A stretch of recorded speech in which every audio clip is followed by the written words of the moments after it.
this week's episode of the Help on the Way podcast, where we are featuring April 6th, 1994, from the Miami Arena in, wouldn't you believe it, Miami, Florida.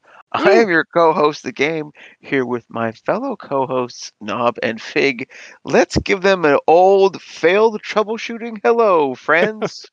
Old troubleshooting failed. Hello. Well, Hold on. Let me try that again. It's failed troubleshooting. Hello, friends. Go. That sounds like how Troubleshooting friends fail. Hello. Hello.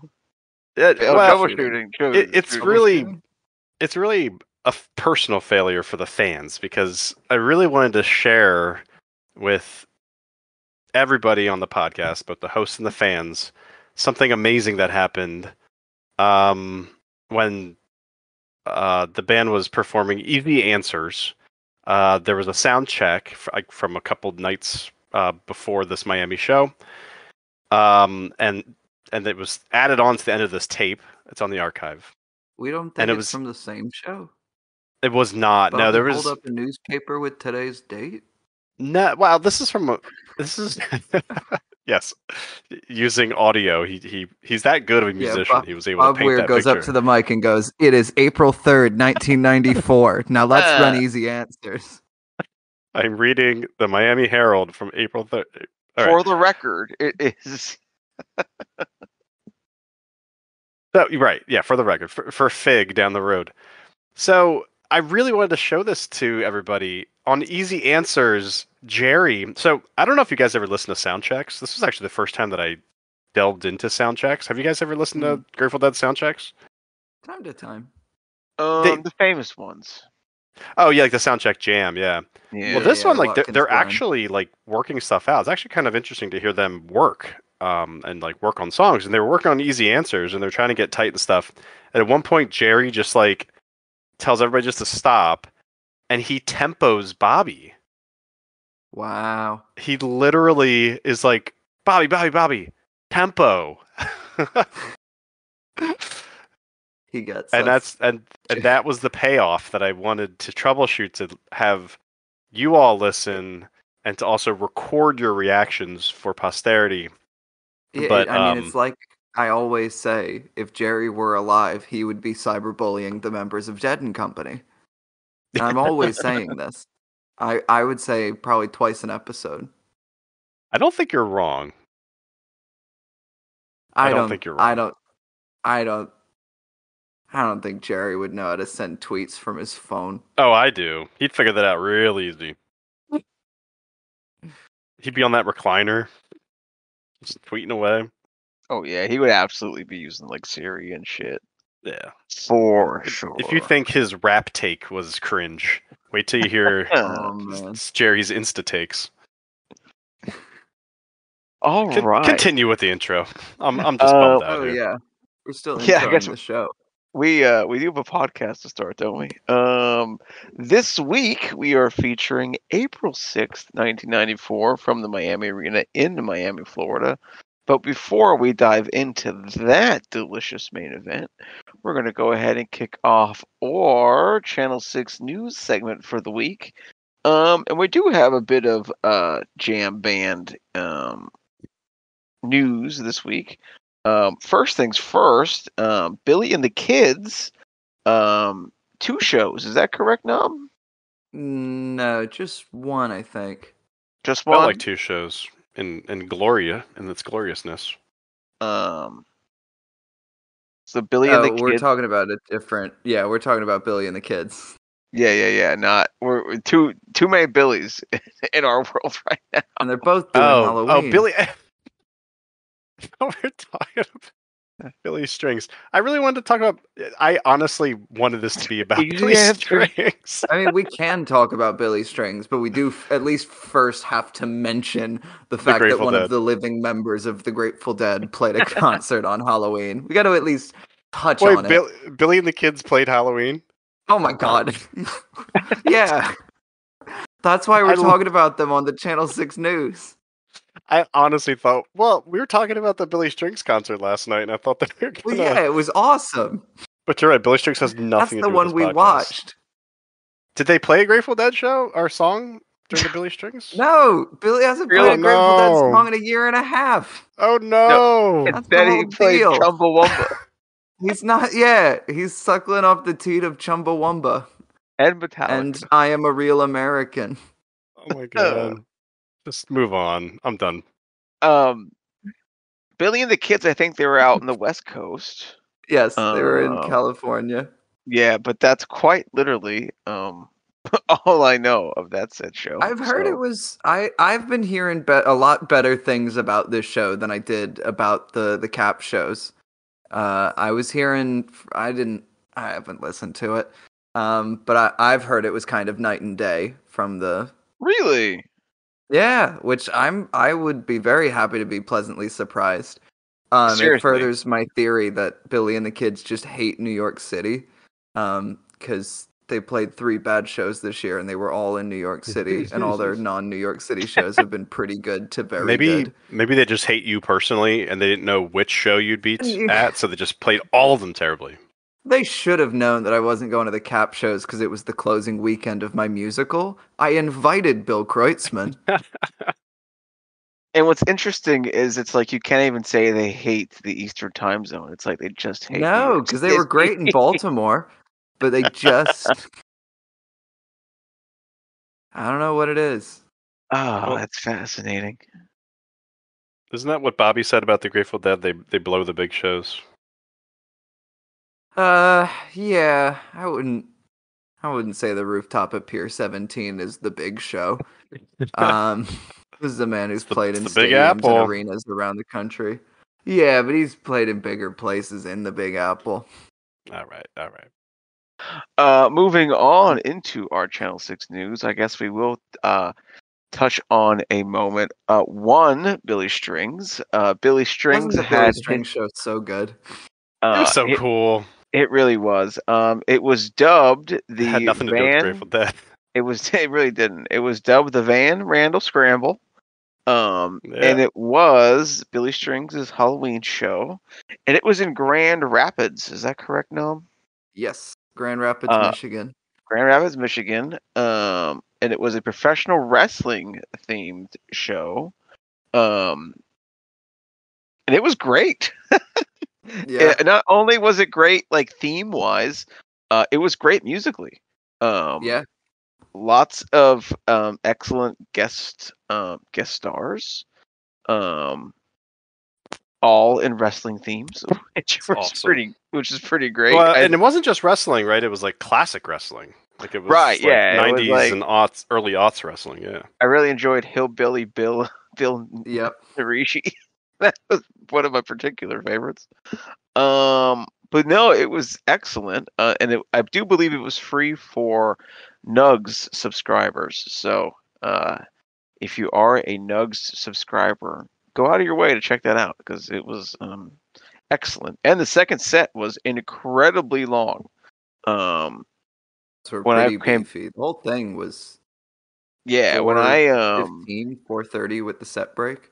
That's a long one. Like I checked the set list because I thought because I went to sleep after Johnny Be Good. And I was like, all right, there's 8 more songs? No. Not at all. It was a pile of them. Wow, yeah. Next up on Channel 6 News, Bobby Weir and his friends in the old Stanford Symphony Orchestra got together. Nob, do you want to give us some details on that? Yeah. 2 or 3 days ago now, Bob Weir and the Wolf Bros and the Wolf Pack played with the Stanford Symphony Orchestra, which is a student orchestra in California. It was very good. It helps that this was the first time that Nugs actually streamed the audio of these orchestra shows. I think it has to do with musician union contracts and blah, blah, blah, blah, blah. But they streamed these, so we were able to listen, and they were very, very good. I've in general enjoyed these Bob Weir and orchestra projects. Yeah. The earlier DC and Atlanta runs were also very nice. This was really strong. The Sailor's Saint is an all-timer. I implore our listeners to go seek that out. And a really good weather report suite with the full orchestra. It was very good, all in all. I have my aunt and uncle are deadheads. They moved to the Bay Area in like the late '60s to like do that thing. I think technically it was for grad school, but they were also hippies. Yeah. They did it kind of the smart way. My aunt sent me something or an article from, I guess, one of the Bay Area newspapers, titled, it was a concert review, Bob Weir Symphony Team, Bob Weir, Symphony Team for Night of Beautiful Music. And a very glowing review, 3.5-hour benefit concert. Now, I will say the one thing that I want to bring up is it was about Dark Star. So here's a paragraph about Dark Star. The Dead's legendary Dark Star, somewhat surprisingly, was a bit of a dud on this night. Maybe the band should have jammed the tune into Your Body is a Wonderland to spice things up a bit. And then, parenthetically, it sure worked for Weir's former Dead and Company member John Mayer recently. Yeah, so the meme will never die, and I don't know if that's a good thing. They like Days Between. Interesting. I thought it was a good Days Between. They said he crooned it like Frank Sinatra, Tony Bennett, or Bobby Darin. Oh. Those are never people I would compare Bob Weir's singing voice to, but I guess that is fair. I would like to hear Bob Weir sing some Bobby Darin songs. Somewhere beyond the sea, somewhere. I'd like to hear you sing some Bobby Darin songs. Fuck yeah. Let's get you on our podcast. Next up on the Eric Sings Bobby government name. Whoa. Game sings. Don't dox yourself, brah. Game sings Bobby Darin songs. We have Dave Picks 48 has been released, and Dave Picks 48 is November 20th, 1971, from the Pauley Pavilion at the beautiful University. What the hell does UCLA stand for? University of... Work it out. I don't know. That C's confusing me. Keep dangling on that line. Oh, you got it. UC. It's UC. UC Los Angeles. Yeah, but what does UC mean? You got this. University of California, Los Angeles. Look at that. Oh, if I had we knew you could get it. Yes. If my system was working properly, I'd have some claps for you here. I could get a soundboard going, but it didn't. I'm bummed about that. Game, throw in a clap sound effect for yourself when you're editing this back. So that has officially been released. And actually, it looks like it is totally sold out on dead.net. Truthfully, it looks like a pretty good show. I mean, I don't think you can really go wrong with a 1971 show. And Dave Picks are pretty dope. So if you were not able to get this one, seek them out in the future. And as well on dead.net, since we are recording this on November 1st, the 30 Days of Dead that's right. has officially begun. It's on go outside even less. Yes. So what the 30 days of it's 30 Days of Dead. Yeah. Yes. So 30 Days of the Dead is each day on dead.net. A free MP3 is released. Now, correct me if I'm wrong. Is it an unreleased MP3 or? Yeah, I occasionally they're from releases that have already happened, but generally they go for unreleased tracks. I gotcha. That are usually meant to be standout renditions of songs. Last year had a lot of really good ones. The Dark Star, I always go back to. Nice. And then, they give it to you without the date or anything like that, and you have to find it. Yes. So today's song is Comes a Time, and today's song's hint is a song that first appeared in 71 and came and went from the repertoire. It was rare enough that it was always a newsworthy song when the Dead played it right up until its final performance in 1994. So, If you guessed 1970 or 1995, you were incorrect. But up until then, in between 71 and 94, you have a shot. So please make sure to check that out because that is fun to do each and every year. And I do believe that is. I don't understand it. Like it's like a game show?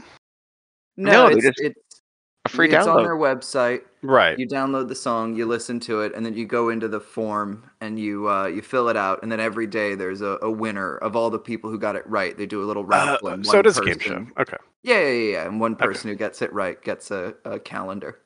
If we had the ability, I have the calendar from last year. Ooh. Wait, you won? One of the days. I think it was like a He's Gone or something. Why are you not flexing that like all the time? Because I don't know. I got him right most of the days that month. That just happened to be the night I won the drawing. Wow. Should I brag about this more? It was a He's Gone, and I'm gonna say it was from 1973. I don't know if that's true. I think if I knew, I'd have more questions to ask you. The calendar. Let's talk about that. Yeah, it's. Is it like swimsuits or it's Bobby wearing shorts? Yeah, Bobby short calendar. Oh, I wish. I truly do wish. No, it's just a bunch of like psychedelic, Grateful Dead-y kind of art, and then the calendar is full of like dates of like when albums were released, when members were born, when like iconic fan favorite shows happen, just in case you needed a Grateful Dead liturgical calendar. Jewish holidays, they're included. Exactly. Yeah. That sounds fun. Yeah. I enjoy I've got no gripes about my calendar. 2020. I will say a Bobby Shorts calendar is like a decent shakedown street, thing to sell. I was gonna say if you went to a Christmas party full of deadheads, like that would be a great white elephant gift. And I mean like Bobby shorts in 2023. I don't want no 80s Bobby shorts. They need to be modern Bobby short pictures. Yeah. Anyway, moving on to our main event of the evening. April 6, 1994, Miami Arena, Miami, Florida. This was a Wednesday evening in the springtime. Set 1 kicked off with Jack-A-Roe into Jack-A-Roe, into Wang Dang Doodle, Broken Arrow, West LA Fadeaway, El Paso, Roe Jimmy, and then ended with Promised Land. Fig, what are your thoughts on set 1? Okay, so yeah, April 6th, 94, a Wednesday show. An odd only has been passed down to posterity. The outlook was not so good going into the show, and I was completely and utterly blown away by how awesome the show is. Interested to hear what the co-hosts think and say. So we start off with back-to-back Jack-A-Roe into Jack-A-Roe. Jack-A-Roe, I just wrote, wow, great energy. Vince sounds really good on the harmonies, and I'm a Vince Welnick caterwauling hater, so that's huge for me. And Jack-A-Roe, honestly, I love Jack-A-Roe. It's a great way to start the show when they play it with energy, and they did that tonight. And so again, this was a perfect way to start off a really good show. Jack-A-Roe, Jerry's guitar was on fire, not literally, hopefully. He forgets a line in like the second verse, but the crowd loves it. And again, this is one of the benefits of having an odd. You get to hear the warts and all, and the crowd reaction, and everyone's having fun, and that transfers through very well this night. We get into Wang Dang Doodle. This is not one I usually rate, but this was a good raucous version. I even liked the MIDI horns. They were very grungy, and I just liked I was picking up what they were putting down, so to speak. Broken Arrow. This is one of my groaners, typically, of a set, in that I would groan every time I see that Broken Arrow is played. Phil Lesh, like you're about to go, but... well, yeah, there's a big but here because it was actually really damn good. Wow. Because typically, one of the big groaning issues I have with Broken Arrow is just Phil just like dad singing it, like drunk dad singing it, and it sounds not very good. And I didn't like the song, but My first impression here was, damn it, even Phil Lesh sounds good on this song. I've never actually liked this song before this version, and I wrote that it was a heady version of Broken Arrow, if that ever existed. If that ever existed, it was April 6th of 94 on this odd, very beautiful front of board odd recording. We get into LA Fadeaway. This one was nice, well played with Jerry's most rocking solo of the night. El Paso was just good. Interested to hear what Knob says about El Paso.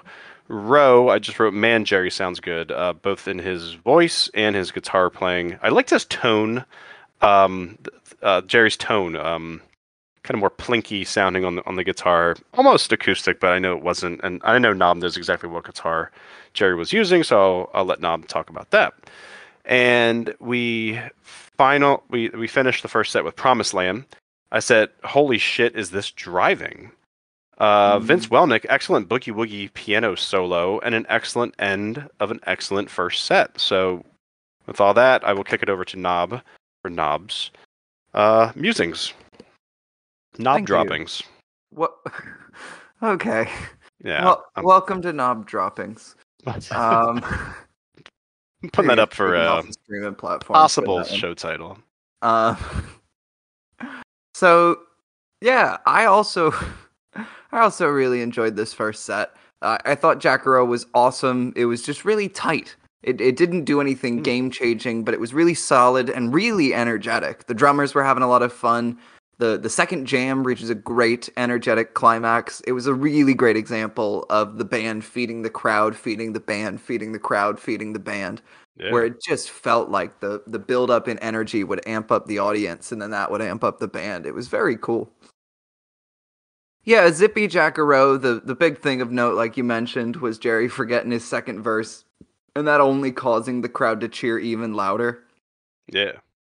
I also really enjoyed the Wang Doodle. Some really nice energy. Bobby sounds great. The harmonies are strong. The groove is good.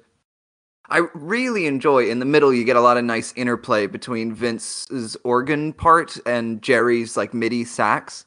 And that was really just fun and playful and joyful. I wrote that if I was in a worse mood, I could see myself being really annoyed by this Wang Doodle, but I wasn't, and I think it's a lot of fun. I would say our big disagreement of the evening will probably be about this Broken Arrow. The band is playing it well, and if we're grading on a curve, this is a very good Phil Lesh vocal performance. But truly, and I mean this with nothing but love in my heart, as I continue to have to stress on this podcast, I like the Grateful Dead. But if there is anything that proves the cult-like devotion that the Grateful Dead had at this point, it is the insane crowd reaction to Phil Lesh singing like that. It is the low point of set one for me. But it's not all bad. I think the band is playing really well. West LA Fadeaway was one of my favorite parts of set one. Great tempo, great energy. The band was able to lean into the sparser arrangement of the song without making it feel hollow. That's kind of one of my big gripes with 90s Dead, is a lot of songs can either sound too busy or too nothing, too hollow. This, to me, is a great in the middle, where everyone is playing just the right amount of notes. It really sticks the landing, Jerry's solos are hot, everything about this West LA works for me. And then a surprisingly strong El Paso. I don't rate the 94 ones highly, and this isn't an all-timer or anything, but it's very good, I think.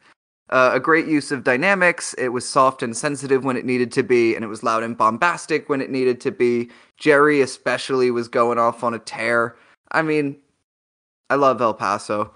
So as long as it's not an awful El Paso, it's a good El Paso. And this is a good El Paso. Even the Road Jimmy, which I'm not, longtime listeners of the pod will know that I'm not a huge Road Jimmy person. It sounded pretty good here. It was played at a tempo that really kept it from dragging, but it still didn't lose the heart of its emotionality. Jerry sounded great, a beautiful and fluid guitar solo. The ending build is particularly impressive. It's quite good. And then Promised Land was an incredibly rip-roaring way to bring things home. To me, Promised Land is a song that lives or dies by how into it Jerry is. And Jerry is into it. When he got to that harmony, like I found myself sitting up straight. Overall, I was very pleasantly surprised at how much I enjoyed set 1. What did you think, Game? I was really surprised how much I enjoyed the show just in general. Yeah, definitely. Jack Straw was good, Jack-A-Roe good, Wang Dang Doodle was good, Broken Arrow was rough. Really?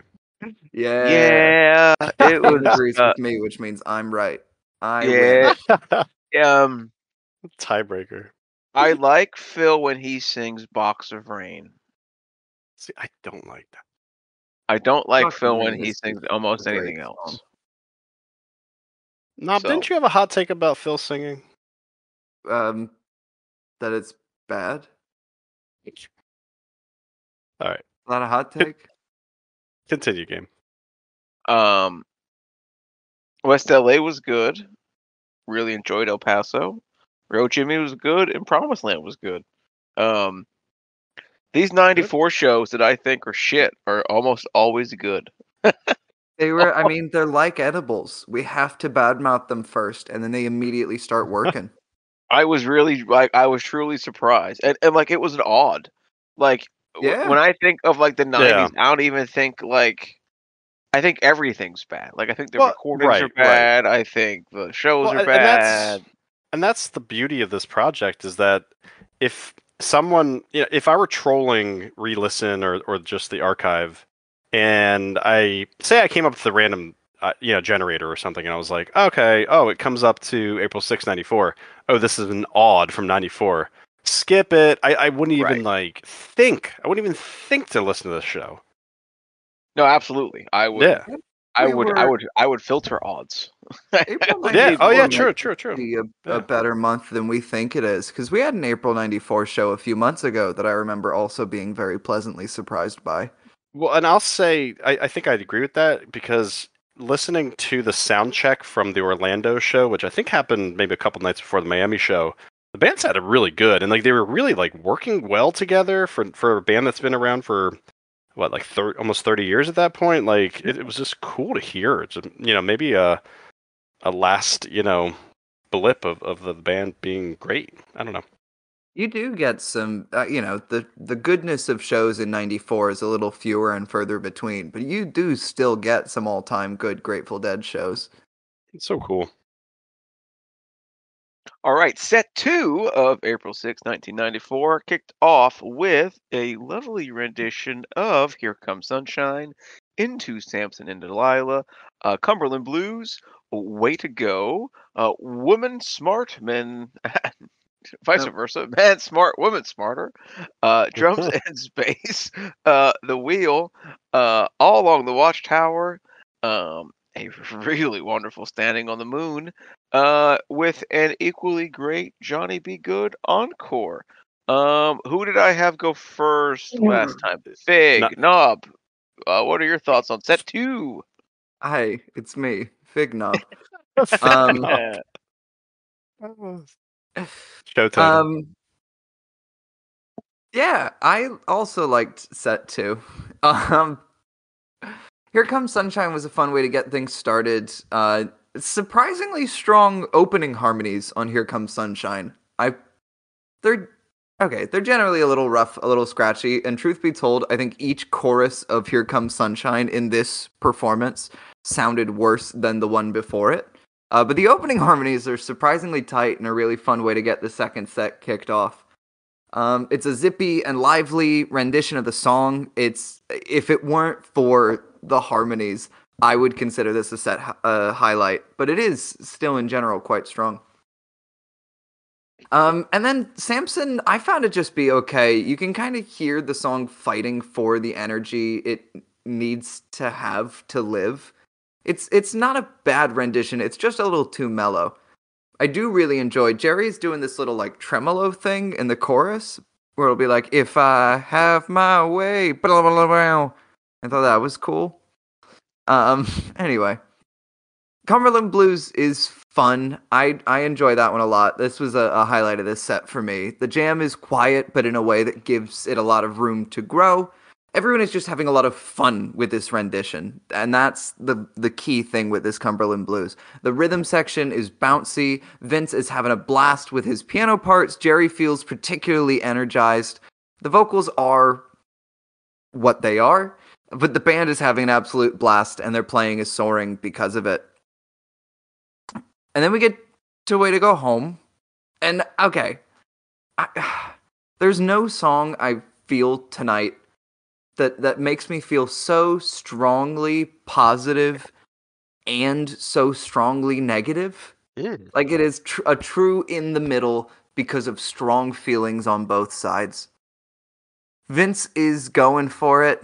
The energy on the song is great. The band is playing the hell out of it, but you listen to those vocals like with your ears, and you two have I heard have it. ears. You understand me. It just sounded like that, but goddamn, they were playing the hell out of it. I liked the Grateful Dead, and I liked it. What? What? You, Mr. Caterwauling. I believe you invented that word. No, caterwauling is a likes thing. This Way to Go Home? Talk to me about it now. I'm breaking the format of the show. Good version of the song. I just don't care for. I just stopped. I think I may have was saying I just don't. Wait. Oh no. Good version of a song I just don't care for. So this was the song that I don't really care for, but I thought this was a good version of that song. Interesting. Because they were on. That's the thing. Musically, I agree with you. This was one of the most energetic, most well-played Way to Go Homes I've ever heard. But the caterwauling really didn't bug you? Not tonight. I don't know. Tonight was special. And it may have been the odd. It may have been like because I was there jamming along with everybody. Tonight was special. I was vibing. It's vibing. All right. And I like the Grateful Dead, unlike some people in this podcast. No, that's not where we're going. Because I like the Grateful Dead. You don't do this out of hatred of this band. Well, you do it. You do if you hate yourself. Okay. So there might be some deeper issues. And that is entirely fair. So Man Smart, Woman Smarter. Okay, this is a pretty bonkers set list for set 2. Like, all of these songs are set 2 songs, but it feels like it's missing like The Other One or An Eyes of the World or like a really jammy set 2 song. Yeah. That's fair. It's not a complaint. It's just an observation that this is definitely an odd set list. And an odd recording. Oh. Thank you. Spicy. Thank you. That's about what that joke deserved. Pretty good Man Smart, Woman Smarter. Jerry's MIDI trumpet solo is honestly the best part to me. But Bobby is really into it. It is fun. It's good. And then we get to drum space. I thought drums was pretty cool. The first 4 minutes are like heavy and intense, but with a sense of groove. Then we get to like the video game cave music, and then we leave the cave, and then we're like in the desert, and then around 9 minutes in, it just gets actively annoying. And then the beam comes in, and that's pretty cool. And then we get to space, and space honestly provides a lot of different and interesting textures, and it kind of turns on a dime. This is definitely a space where someone will introduce a musical idea, and everyone will immediately turn their head and feed, like someone has left a single drop of blood in the water for the sharks or something like that. Does this make sense to anyone? Yeah, lovely. And then it's a lot of very cool sounds. A lot of them are dreamy, and most of them are pretty good. And then a very smooth, dreamy landing into the wheel. The wheel is a highlight of this set for me, not least of all because of the intro jam. And then the energy of the song is great in and of itself. It's really driving, it's really fun, and then it's able to slip back into that dreamy jam as if we're still coming out of this dream, and this was just a brief moment in the world, and then we go back to the dream, and then Watchtower really throws us into the world.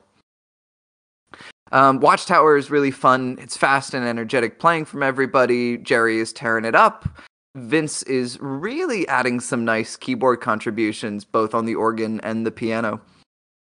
And then that takes us to Standing on the Moon, which I thought was a lovely set closer.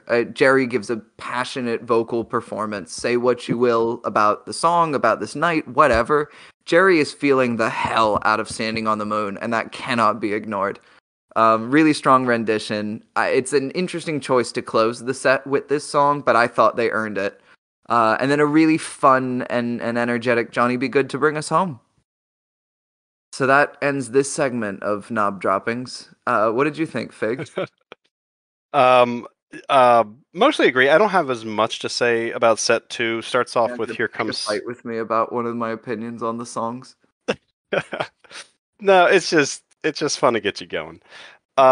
Here Comes Sunshine. It sounded really good. Even the harmonies. And I do think there's some vocal effects processing going on with these Sunshine harmonies. I really do think that something was happening there. And I'd like, if any of the fans know what was actually going on there, maybe Dan Healy was working some magic at the control booth, feel free to let us know. But I wrote that I can't believe this is actually an odd. Like, it just sounded so good. Whoever did the recording, the taper, was fantastic tonight. Samson, I wrote, was very good. Cumberland, I wrote, was really good. Long Way to Go Home. Again, a good version of a song I just don't care for. Man Smart, Woman Smarter. I don't have much for. Drums in Space, I would have skipped, or I pretty much did skip. I wrote that it sounded like an Zelda's Ocarina of Time on N64. That's all I got. Wheel was okay. Watchtower was okay. Standing on the Moon was excellent. This was a majestic version of Standing on the Moon, and that majesty really comes through our boy Prince Vince. I guess because he's a prince. And but Jerry's guitar, just really well played. The emotion was just pouring out of his guitar and out of his vocals. So he still had it. In April of '94, and it really shines through. Just like being able to tap into that emotionality, if that's a word, both with his guitar playing and vocals, almost at the same time. It's just really something special, and that's on Standing on the Moon. And then Johnny B. Good was a great encore.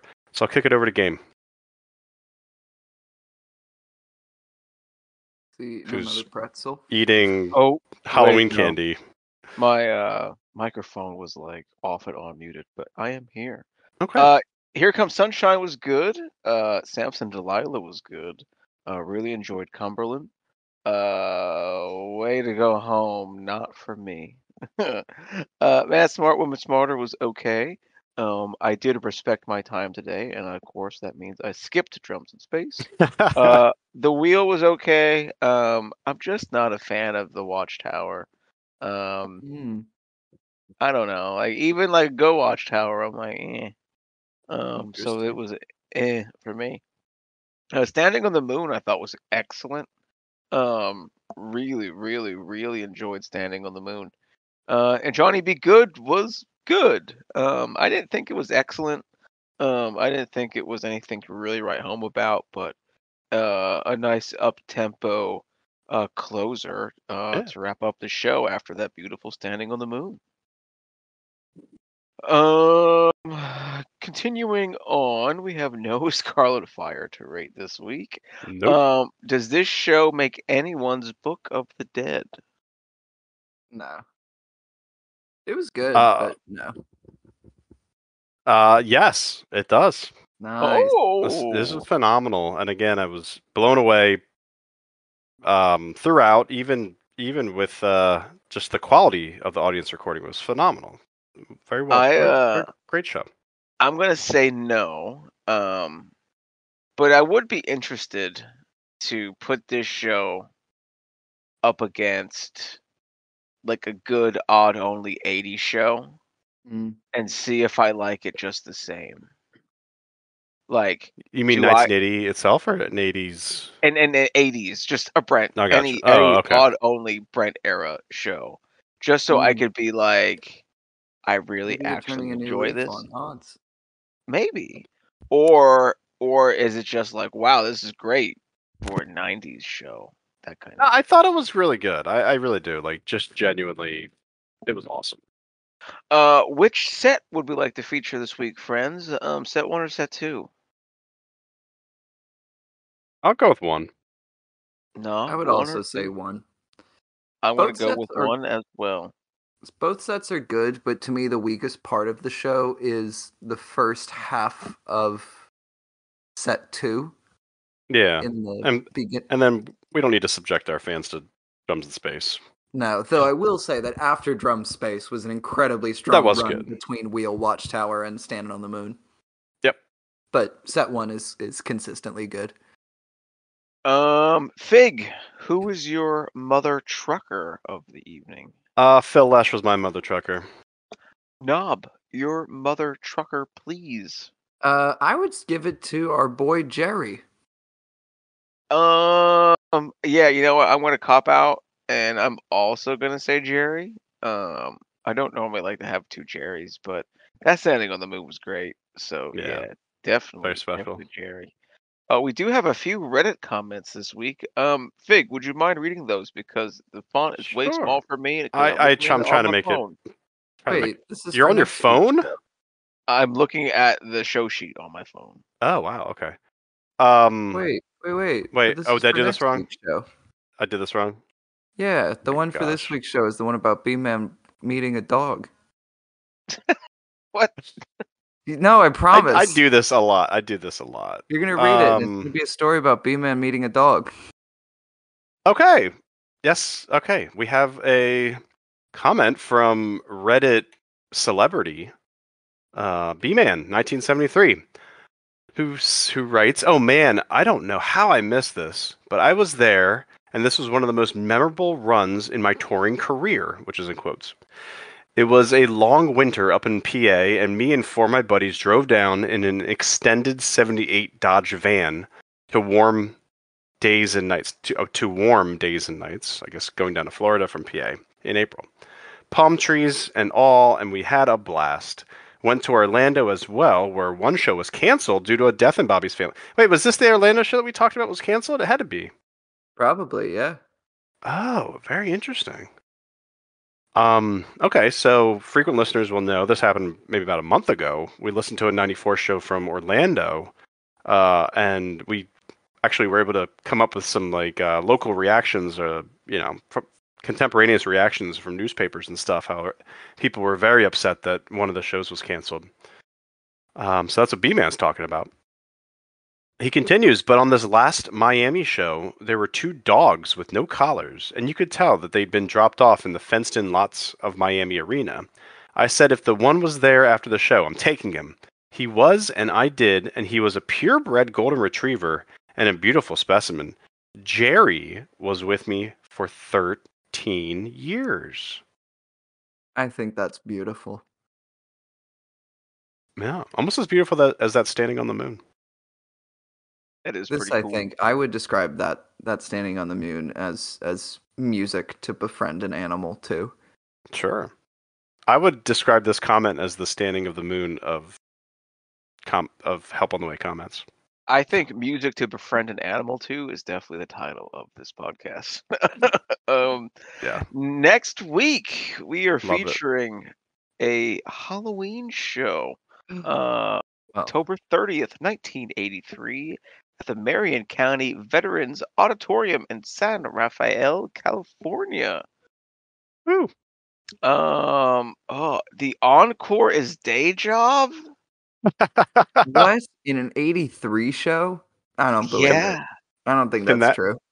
Can that be the show title? The encore is Day Job. All right, we're not gonna end this with negativity. I mean, they open with an Alabama Greatest. That's pretty cool. Yeah. It looks like a very good show. It truly does. I'm looking forward to that. Might as well set 1 ender. Sure. But let's go ahead and do our bookkeeping for the evening. As always, go ahead and smash that subscribe button and like and share with any and all of your Grateful Dead loving friends and family. You may find us at wherever podcasts are downloaded, but not ones that loosely rhymes with maybe so, maybe not a fight. You may also find us directly on the web at helponthewaypod.podbean.com. You may find us on email if you like to communicate with folks via email at helponthewaypod@gmail.com. Of course, we're on Reddit at reddit.com/r/GratefulDead. I swear YouTube videos are coming at youtube.com/helponthewaypod.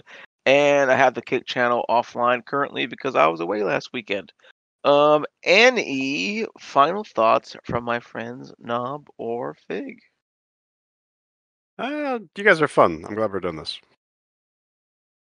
Please send an email to helponthewaypod@gmail.com if you want to get our album of game singing Bobby Darin covers. I think you said Bobby Darin. Bobby Darin. God damn it. Is it Bobby Darin? Don't worry, be happy. Yes. Here's a little song. Pretend I got it right. Pretend I got it right. We're at the end of the show. We don't want to end on Bobby negativity. McFerrin, so we're all wrong. So I like to sing songs from Bobby's. Please listen. To set one of April 6, 1994. Woo! Doo, doo, doo, doo, doo, doo, doo. Don't listen. Doo, doo, doo, doo, doo. Be happy. Doo, doo, doo, doo, doo. Thank you once again. Be happy for listening to the Help on the Way podcast.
Jack-A-Roe. Oh, they call me Jack-A-Roe. I see your waist is slender, your fingers stay up small. Your cheeks too red and rosy, your face a cannonball. Oh, your face a cannonball. I know my waist is slender, my fingers stay up small. But it would not make me tremble to see 10,000 fall. Oh, to see 10,000 fall.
Her darling boy she found.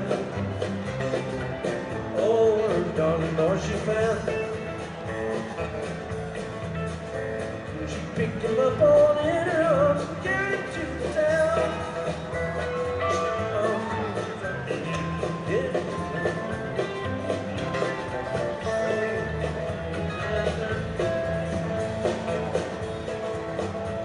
This couple they got married, so well they did agree. This couple they got married, so what are you and me? Oh, what are you and me? Oh, what are you and me?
so it's part of you. I've got to hold you in these arms of steel. Lay my heart on the line this time. I'm gonna come when you call. I'll get to you that empty crowd. You can hold me with these iron walls, 'cause we got mine to do tonight.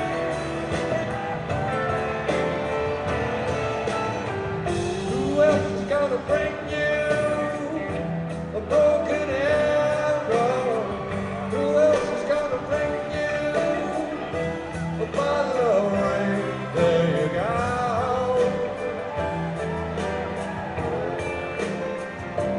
Across the water. There you go. There you go. My whole world around.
Do you feel what I feel? Can you cut the history? I will meet you at the witness tree. I leave the whole world behind. I'll breathe when you breathe. When you whisper like that on summer breeze. Count the bees, it's when that cover me. Didn't you show me a sign this time? Who else is gonna bring you a broken arrow? Who else is gonna bring you a bottle of rain? There you go. Moving across the water. There you go.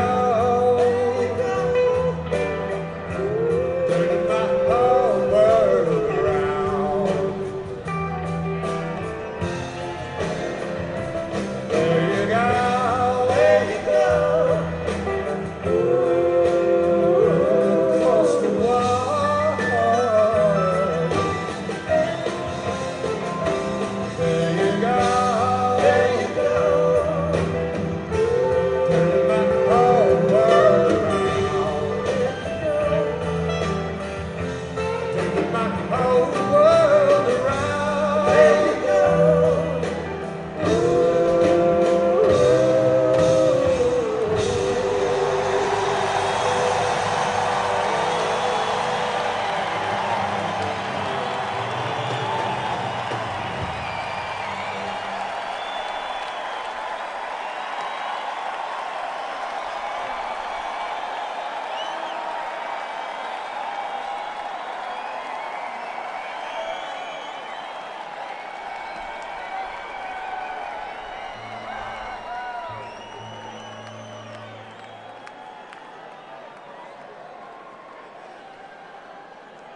West LA girl,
town of El Paso. Fell in love with a Mexican girl. Nighttime would find me, the blues canteen would play and Billy never would. Bright as the night were the eyes of Medina, and evil while cast in its head. While I was stoned with this Mexican maid, in love but in vain. One night a wild young cowboy came in, and from West Texas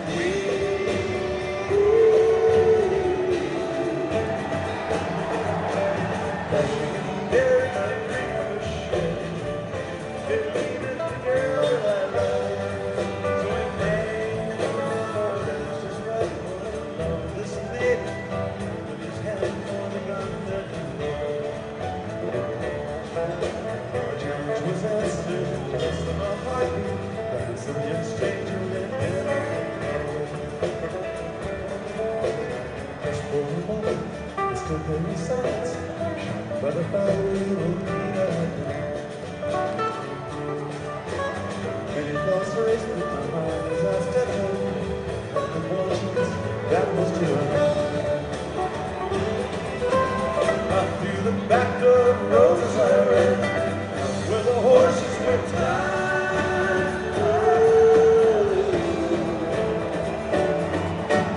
I picked it one and it looked like a girl. I pulled his back in the way I did run. This is fast, the West Texas town of El Paso, through the Badlands and New Mexico.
Catcher by his head, and Max Dad like to walk away.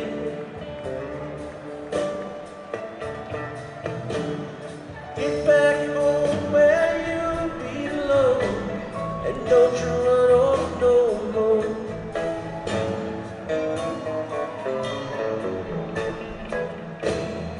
Don't hang your head and let the two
$1 if you dare. Double twist when you hit the air.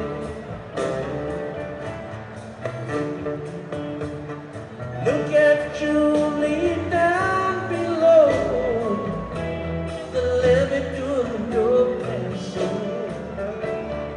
Paso, Jack-A-Roe. Wanna get there?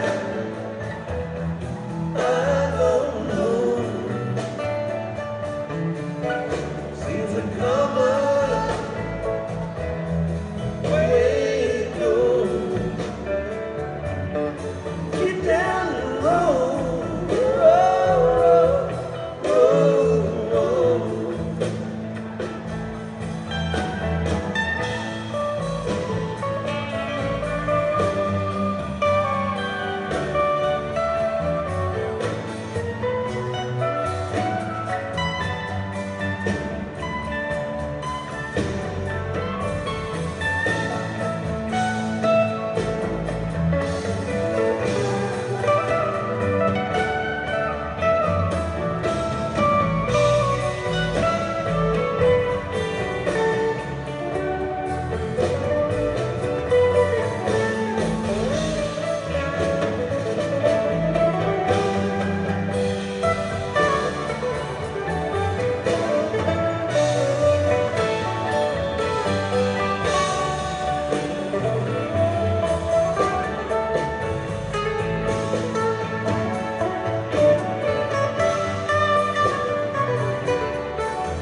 Broken heart, don't feel so bad.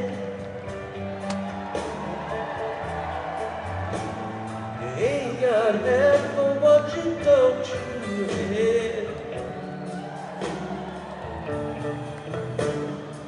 Look at Julie to and fro, not too fast and not too slow. And I say, roll.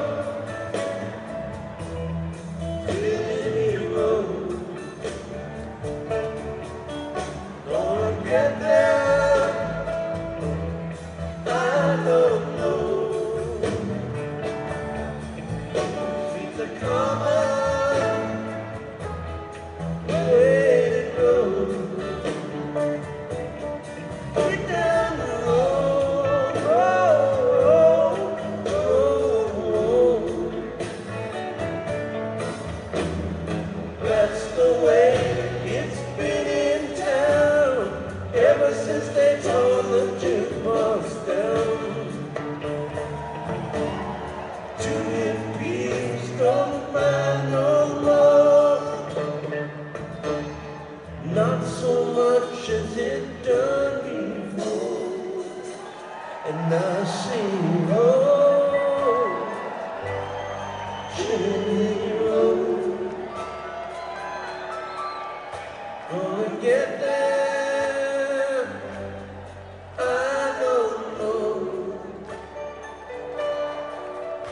seems a common way to go.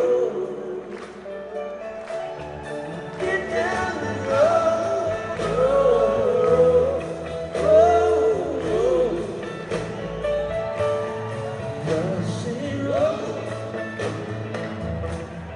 chilly road. Gonna get there.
Thank you, Ben. Thank you, Ben.